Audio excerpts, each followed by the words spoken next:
Hi there. Welcome to the Hub of Junior Golf Podcast. I'm Ryan Burr, joined as always by the founder of the Junior Golf Hub, Roger Nick. Roger, the U.S. Open in the books. First things first, got to get your thoughts on Los Angeles Country Club. A lot of mystery coming into the event. No one had really seen it. Very few had ever played it. 62s, two of them U.S. Open records on the first couple of days. Pretty much held up from there, but a lot of different reviews of LACC. What'd you think? It looked amazing. First off, I mean, I thought, just looking at it, it was going to be a long balls retreat there. But I guess to your point, the last couple of days, it actually kind of, came back to the field, if you will. But you're hearing guys talk about it. You hear what they're saying is that, it looks wide open, but there's actually not as much room as you think you have to hit it there. It definitely, showed. But, yeah, 62 in U.S. Open. I mean, that's, a couple of them, and that's pretty impressive. Yeah, pretty impressive all the way around. Obviously, Wyndham Clark, pretty interesting story for all of our college wannabe coach families. I believe he's the only player ever to be the Big 12 and the Pac-12 Player of the Year, give you an idea of his talent. His mother died of breast cancer when he was 19. He kind of, lost things and went to Casey Martin at Oregon, who was able to turn things around. So all in all, pretty good U.S. Open. A lot of junior golfers were able to, that have gone on to the next level, were able to get in as amateurs, which is always fun to see. Raj, I'd like to welcome in our guest this week. He is both the head women's and men's coach at Boston College for the last 11 years. Very decorated head coach of the Boston College Eagles, Coach Drew Kayser. Coach, thanks so much for joining us today. Give you a little background of the Hub of Junior Golf Podcast. We're really for what is the largest group of people that play golf in the world, and that is junior golfers and their families, kind of a roadmap, if you will, to questions they may have in junior golf and then the ultimate aspiration to college or professional golf. So let's just start with that. Men's and women's coach at Boston College. I don't believe there are many of you guys out there. How did that come to be? That's the model, the Boston College model. It's just been I guess it's been the model that's been utilized probably the last 20 years. I think they went through a series of coaches for both programs when they were split programs, and there just wasn't the sort of longevity in the position where a college student athlete would have potentially 2 or 3 different coaches in their 4-year college career. So they created this model, and it seems to work. And you're right, Ryan. Good morning, anyways. But there aren't a lot of the combined coaching staffs out there anymore. There are the majority of them are in the Northeast. There are some a little bit down the East Coast, but not many. You're also one of 37 out of 3,000. So there's 3,000 PGA of America teaching professionals. There are only 37 PGA of America master teaching professionals. Obviously, long before you became the head coach at Boston College, you were teaching as a head professional for a long time. Why golf? Why was that something that you decided that that was your path in life?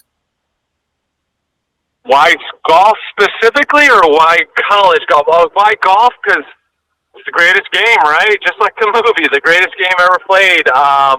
It's always fascinated me. I grew up playing golf a little bit, not to the extent a lot of the juniors do it now. I was a pretty multi-sport athlete, but it's just been a passion of mine, and coaching specifically has, and my route within the instructional realm is more about me trying to get to a position educationally and training that I could do the most for my students or my players. And then the college route it's always been, I've been doing this for ultimately 15 years, but working with 18 to 22-year-olds it's very enlightening. It is challenging, but it's also very rewarding and satisfying versus working with 70-year-olds that need help with their slice. You mean you don't really enjoy that? No, I'm only kidding. I know you do. Hey, Drew, so watching the U.S. Open this weekend had to be pretty exciting for BC Nation, having one of a connection that we have, Christian Cavaliere, playing well going into Friday's round. Had to be pretty exciting. So what'd you think? I was so proud of Christian. He's gone kind of a route. He was a COVID graduate, so the opportunities weren't as prevalent to go right, kind of mainstream himself into professional golf. He had started a business in college with leather goods and logos and stuff, and he's a very gifted and bright young man, and he kind of went that route, and he and another player have a company down in the Palm Beach area, and they're very successful. To this point, they're only a few years in, but he still is playing at the high-level amateur golf, but it was great to see Christian, make it through the longest day of golf and the final qualifying, and it's just great to see somebody that I've coached kind of on the big screen, and it's been a couple of years. The last player to make it from Boston College to a major championship is Matt Newmack, who played at Pebble, the U.S. Open at Pebble Beach. So it was great to see him. He's always had a talent. He's for the men's team, he has the lowest stroke average in program history, and he won 3 events, which is pretty remarkable. One of them being the Clemson Invitational. He won that when he was a sophomore, so he definitely has the potential to do really well on a stage like that. I think one thing Christian has always dealt with is trying to get over the bad holes and focus on the good holes. And I just hope he enjoyed his experience out there, because there aren't a lot of people that are able to experience a U.S. Open or any any PGA tournament. So it was wonderful to see him out there. Pretty awesome, Coach, for sure. Let's take a left turn here and if you wouldn't mind, start the educational process for our audience a little bit on Boston College, the recruiting process. I kind of put Boston College in that unique spot of not an Ivy, but an Ivy with, certainly Northwestern, Stanford, Duke come to mind, very high academics, also play in a Power 5 conference. Looking at your men's and women's team, the women, you've recruited young golfers from India, the Dominican Republic, California, England, Texas, Colombia. The men's team, you have players from Florida, California, New Zealand, Minnesota, and Maryland, plus some from New England. So certainly you don't just recruit the nation, you recruit the world. Obviously, BC, a very desirable place for kids to not only play golf in the ACC, but to get their education.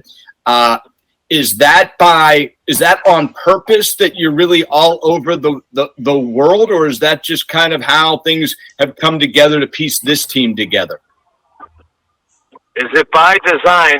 There's a piece of it that's by design. I think the diverse team creates for more leadership down the road. I mean, one of my goals as a coach is to develop 18 and 22-year-olds and being leaders later on in life, and being able to deal with people from different cultures and different countries is going to allow them to be potentially more successful as adults in the real world. I actually was just on the phone this morning, 7 a.m., with a player from France, so I certainly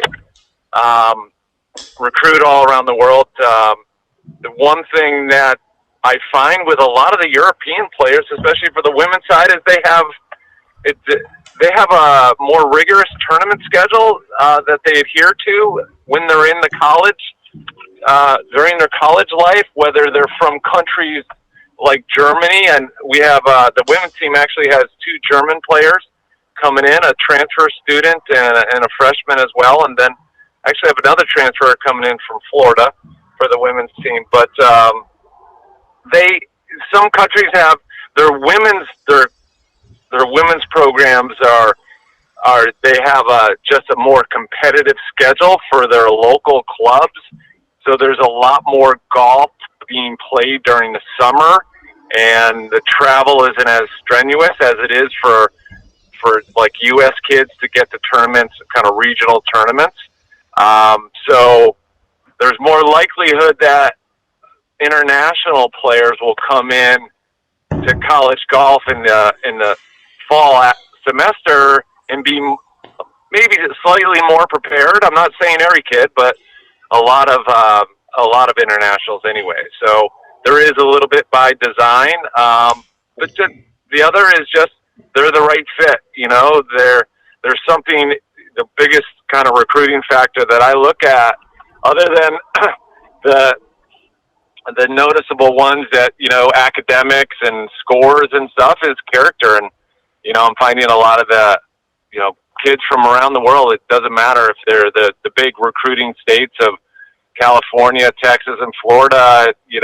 They're kids that have character, and they're doing what they come in and they do what they say, and they continue to get good and better over their college careers. And it just makes for a nice mix on the teams and in the squads. So if you look at my player from New Zealand on the men's team, he's just a great kid, and he transferred in from a school out in the Southwest, and but he's an outstanding kid, very bright, and played a lot of professional events during his kind of gap year. So he was really ready to play college golf at the highest level. Well, that sounds really interesting. You got your hands full there as a men's and women's coach recruiting. Drew, so again, back on the educational piece here. So when you're looking for these athletes, and I know it's got to be very difficult for you, but how do you actually narrow it down? So let's talk to the audience a little bit about how do you find them if they're looking for you, but how do you really find them? And are you looking at Wagger? Are you looking at junior golf scoreboard rankings or certain tournaments? So what are you really looking for there? Without telling any big secrets here, maybe you got a secret how you recruit. No, I don't think there are a lot of secrets. I think a lot of coaches they go right to, for U.S. kids, go right to junior golf scoreboard. For international kids, they'll go to the European rankings or the country rankings. For the Asian kids, it gets a little more challenging. I do have a freshman coming in on the men's team from Hong Kong, and finding scores and results for him was a little bit more challenging. But you just find ways, and I think Roger, it goes a bunch of different ways, right? How do they find us, or how do we find them? When it comes down to it, to the narrowed list of recruits, I find that my decision making goes kind of mainly one way. Is the commitment on both sides? Is it a two-way street? So did the recruit go out of their way to come visit school, potentially visit school on their own dime? Did they play tournaments in the area that gave the coaching staff more of a chance to evaluate them, which isn't always the case, with kids from around the world or across the nation. But my tendency is it has to be a two-way street, and I think there's a lot of opportunity for kids in the recruitment process. The ones who are being heavily recruited, they're going to have a lot of opportunities, but when it comes down to it, and tuition, room, books, boards, student fees, cost of attendance, there's Alston money, there's the NIL money now. There's a lot of money, so it can't be so transactional that it's just about the money. It's about the love. It's about the commitment to the sport. It's about the potential love for the school, and ultimately it's about having enough of a relationship in the recruiting process to make the jump into a commitment to be a college, on the team. Coach, this is a wonderful perspective. We've had a college coach on just about every week of this really fast growing podcast, and to hear that perspective, I think that is wonderful advice about these families and players that want to be recruited by not just Boston College but other schools, for them to take a proactive approach. Want to get your thoughts on COVID. Certainly, I did the ACCs, I did the Big 12, the SEC championships this year for golf, men's and women. So I really was able to dive into these rosters, and it's really interesting because I'll give you an example, guys, and Roger, you'll be intrigued by this too. So if you take the top 10 boys players in the state of Florida from the 2022 class, okay, the top 10 players in the state. And obviously, I know those top 10 players pretty well. Only 3 did not go in the transfer portal after their first year. I found that sad, but I also found that incredible, because you really are talking about elite players. And interesting, all 3 players were in the ACC: Wake Forest, Florida State, and BC, obviously. But when we talk about this so much, and this is direct message to the junior golf family. We understand that when you're thinking about college, the first question, Drew, we get everywhere we go from players is, I'm going to go to Stanford. I mean, I'm telling you, it is 99 out of 100. It doesn't matter if the kid's shooting 90 or 59. The answer is, I'm going to go to Stanford. Players go, I think, a lot of times the decision, men's and women's, is made on what that logo and pennant looks like in their bedroom, and not necessarily on what their best fit is. So, 2-part question. I want to start with just the idea of the portal. How has that changed your life, Coach? The fact that it's not 5, 6, 7, it's hundreds of players that you may have recruited at one time, you may have never heard of, but they played decent in college and then are leaving. How has the portal changed your life? The portal it's another thing to focus on almost a daily basis, and especially with recruiting for both women and men, it becomes challenging. It basically gives players a second chance, right? If they made the wrong decision. And the one thing that I talk with recruits about in the process is, when you're making your decision, make sure it's a 4-year decision. Don't think about the opportunity to transfer if it doesn't work out. Like, that shouldn't be a focus. It's a 4-year commitment. You want to make sure the school, Ryan, just like you said, it is a good fit, whether it's academically, whether it's geographically, whether it's the coaching staff, whether it's the teammate. It's got to be a good fit. So have a thorough understanding of where you're going, and that's the commitment process of making sure you get to the campus at least once, maybe twice. The players that if I think about a player that's coming in on the men's team, he's visited campus 3 times and he's not even a freshman yet. So make sure you're diligent about the process. The transfer portal it's a means for teams to get better. It's a means for players to have another opportunity somewhere else, but it's also a means for coaches to recruit players to make their team better. And certainly, I just talked about the transfers I had coming in. 2 on the women's side, 1, and then like this past year, 1 on the men's side, or actually 2. And actually 1 on the men's side this year. I have a graduate student coming in, so we'll have 2 graduate students. So it's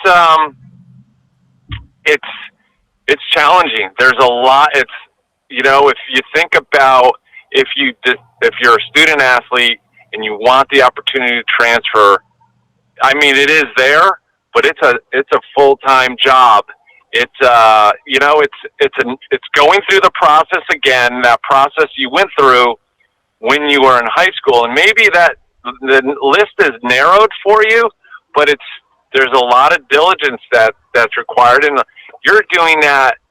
The student athletes that are doing that, those transfer athletes they're doing it while they're in class or in session, and usually the side that you don't understand when you think about the transfer portal is all the relationship, usually depending on the athletic department, the relationship with your team and with athletics at your current university, it ceases.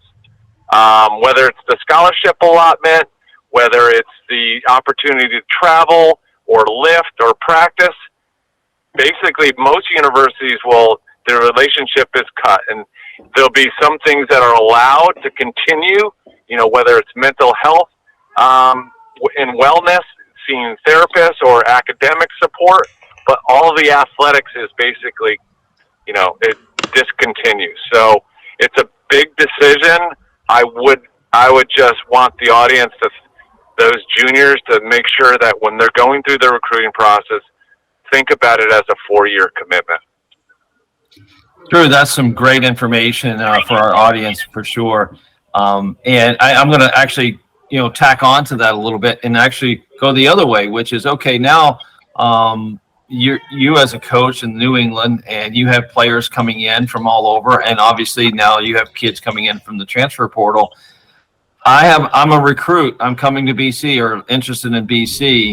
What would be something for parents to understand? Because again, more prevalent out there that the transfer portal is giving a lot of kids second chances, but it's also now becoming a little bit of a deterrent for some families coming in, possibly, right? So what would be some good advice for parents? I know you say 4 years commitment, but I can't make 4 years because you got transfers coming in the portal now, because you've made it very obvious that's a good way to have a winning team, if you will. You're going to get a proven player from the transfer portal versus an incoming freshman.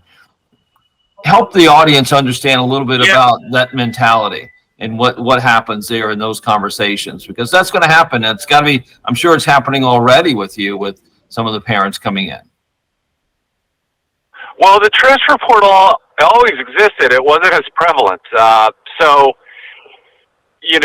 in golf, which had been unlike a lot of sports, recently they went to the one-time transfer rule for all, I guess basically it's all sports. But prior to that, there was a one-time transfer rule for college golfers. So you could get in the portal and not lose a year of eligibility. You could transfer and play right away for your other team. So it's always been around. It just hasn't been as published or as understood, and obviously as marketed. And I know for the recruits out there, the high school recruits, it is more challenging. The pool of candidates is a little bit deeper now, and college coaches like athletes that maybe only have, you think about coming out of the portal, have one more chance. They're making the right decision to go to your school and play for you. And plus they also have college experience. So the big thing to the audience is, in the high school phase, is make sure you're doing everything you can to put yourself in position that you're mature, you're mentally ready, you're physically ready, because in essence you are being recruited against kids that are sometimes 3 and 4 years old, not 4 years, but 2 and 3 years older. But again, the portal was around, in golf specifically. There was the ability to transfer without losing eligibility. It just wasn't as frequently as it is now. Because of that additional year, and now with the additional COVID year kind of exhausting itself, I think this is the last year essentially for golf athletes. It should kind of, the ship should right itself a little bit more. But yeah, ultimately that portal is still going to be a factor. Just as a recruit, it's that two-way street again. Make sure that you're invested in the process as much as the coaches, and that you're showing that the school is that school for you, that you want to make it work, you want to make it fit, and that it is a long-term commitment. And then when you get to school, you're doing everything you possibly can to get, whether it's smarter, bigger, stronger, faster, to be the best athlete you can be, the best golfer, the best student.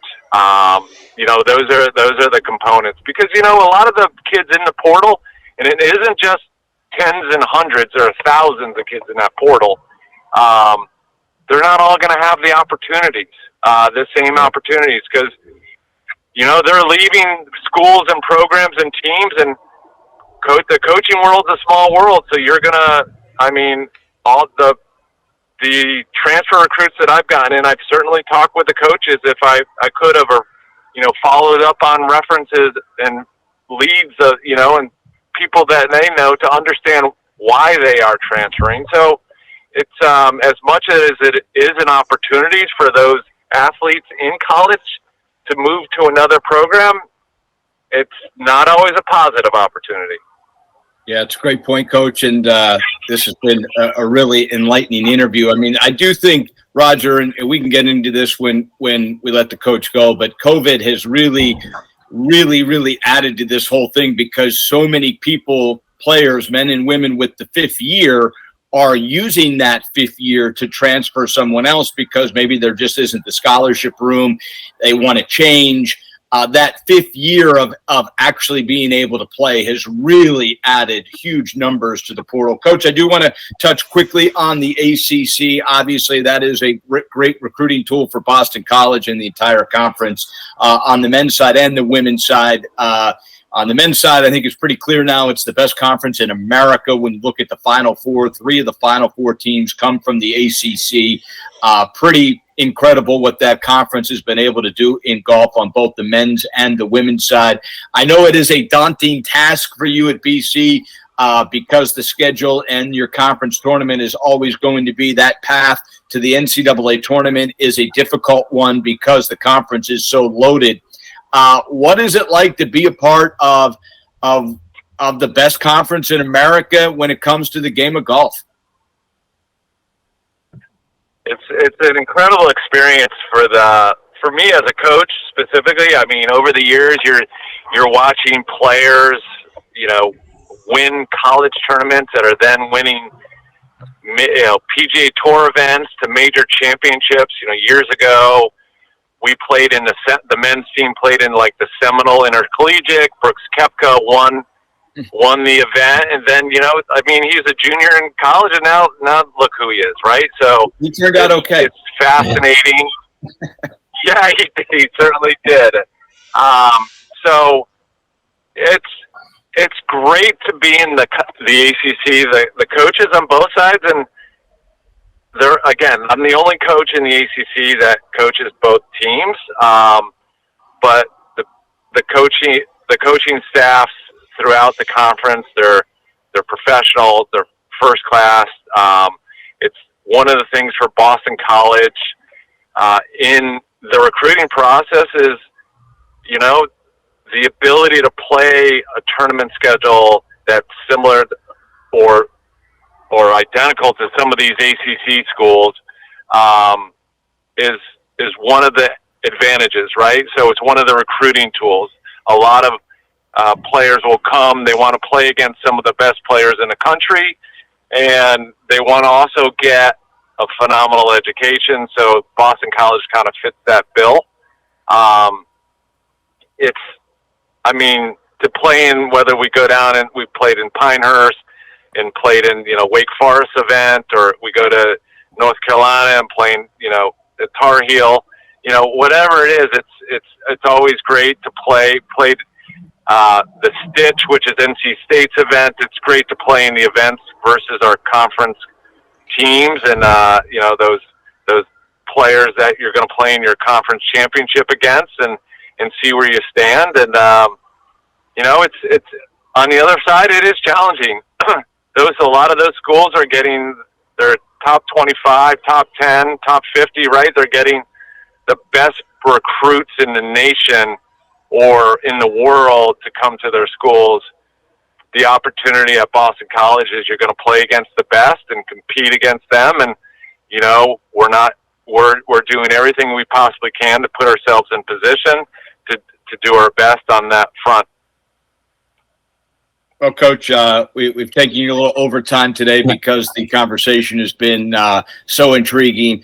I'm sure our audience comments are going to be over the top, so I might be shooting you some comments from players that have questions. But really insightful conversation. Best of luck this summer. Enjoy your summer. I know you got a lot on your plate for sure, but congratulations on all your success, everything you guys have accomplished, and the culture that you've built there and really have going. The better days, best days, I'm sure, are still to come. Thanks for joining us, Coach. All the best, Drew. Absolutely. Thanks, Ryan. Thanks, Roger. All right, we'll see you soon. I'll see all those juniors. I'll see all those juniors up at Killington. You bet. You got it. All right, Sounds good. See you soon. Well, Roger, certainly a lot to unpack there. There is a lot of this conversation that can be taken a lot of different directions. I find it intriguing for sure to talk a little bit about, players now with that second chance. And you and I have had this conversation. It's a tricky one, right?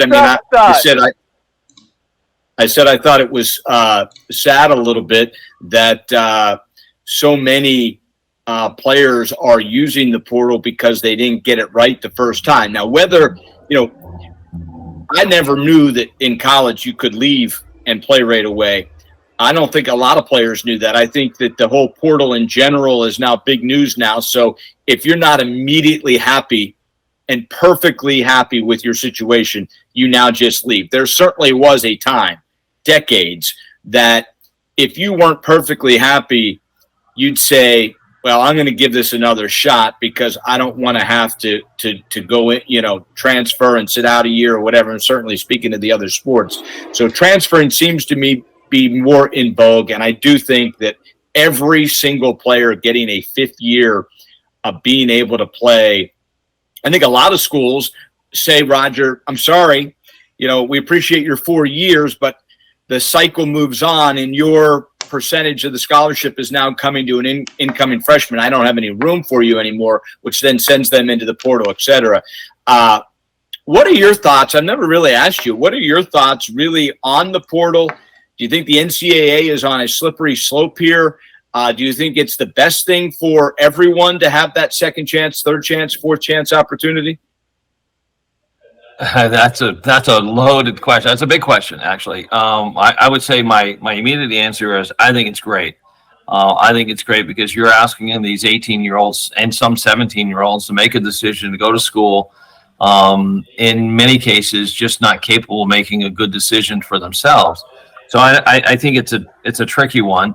And they don't really know. They don't go into the situation with their eyes wide open either. I mean, as we were just talking with Drew, which is it's a great point of, he's going to bring in kids who have experience already. You're talking about a 17 or 18-year-old making a decision to go to school because they like it and they've been recruited. They have no idea what's ahead of them, right? They don't know. They probably haven't taken the time, or many kids don't take the time and do the research and look and find what does the roster look like, how many spots, what's ask them, what are they recruiting, who are they recruiting and where are they recruiting them from, which gives them a little bit more insight to making a better decision. Now, I think no matter what you do, it's just going to be difficult. So I think it's a good thing. I really do. It has been around for a while. We've known about it. We've had kids do it from GPC. Mostly it's the unspoken rule, which is you can't transfer into your own conference to a team. So that was one of those things that's why a lot of people didn't really talk about it. It was just like, right. It was kind of unspoken. And just don't go to a team that's going to come back and beat us, right? Right. I'll just bring this up, Raj. I just saw this, that Florida, of course, we had J.C. Deacon on. They just won the national championship. And Ricky Castillo, much like Rose Zhang, Ricky just won his first ever professional event on the Korn Ferry Tour. Yeah. So, just a wild start to his career. But Florida wins the national championship. 3 players Biondi, Castillo, and Lynn turned professional. Yep. And I'm sure everyone that was on that bench was like, okay, now I get my chance. And who's coming in? The player of the year from Long Beach State that was top 10 in the country last year in college. Yep. Is going to play his last 2 years at Florida. So as a recruit, I mean, it's competitive. This is not everyone gets a trophy, man. I mean, a coach's job is to win. I mean, they get fired when they don't win. So I don't blame a coach, but as a player signing with the school, that's kind of like you said, okay, well, I could sit out my freshman year because they have these 3 great players, but I know they're all going to leave, and then there's definitely going to be a spot for me. Those days of trying to do that math in your head are probably over. It's pretty much gone. I mean, again, you've got to really do your research. Part of the junior golf hub aspect of it, Ryan, is go and research the schools, look at the rosters, find somebody you might make a connection with, and ask them what's going on. Do you know what's going on? I mean, it's going to get to that point where you're going to have to go 2 steps deeper to find out what the opportunity really look like. To your point, you can't blame a coach at all. This is their job. It's their business. The NCAA is a business. If you ask me, is this a slippery slope for the NCAA? Yes, I think it really is. I think we're seeing it in other sports. I think I'm probably going to go on a limb here, and it's going to break off. But I think we're going to see the NCAA have a major breakup with the Power 5 conferences in the sense that they're going to break off and make their own professional, our own, model, if you will, of sports. I see that coming. It's coming. It's too much money. NIL, the money that's there, all of those things that really lead me to believe that these college athletes are no longer college athletes. Like you said, these guys, Rosang, Castillo, go out and win their first events, right? I mean, it's just they're just more prepared than they have ever been. We talk a lot to our juniors and our parents and this audience. Take a gap year, be more mature, be more ready, because it is going to be more rigorous. It's not the same as it was 10, 15 years ago. It's changed from 5 years ago because of COVID. Yeah. And I mean, I have firsthand experience of an 18-year-old going to play college golf, and there being, a grad student that's 23.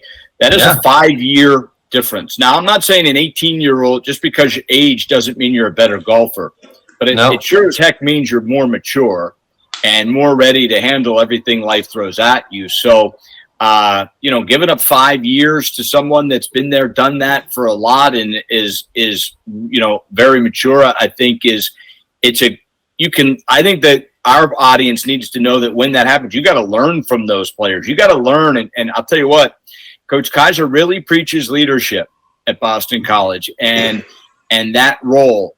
And it goes both ways, whether you're young and there's another leader on, or you are the leader. You got to soak up that information from people that have been there. You've never traveled before on a college team. The rest of those guys have. Ask questions, see how to do it.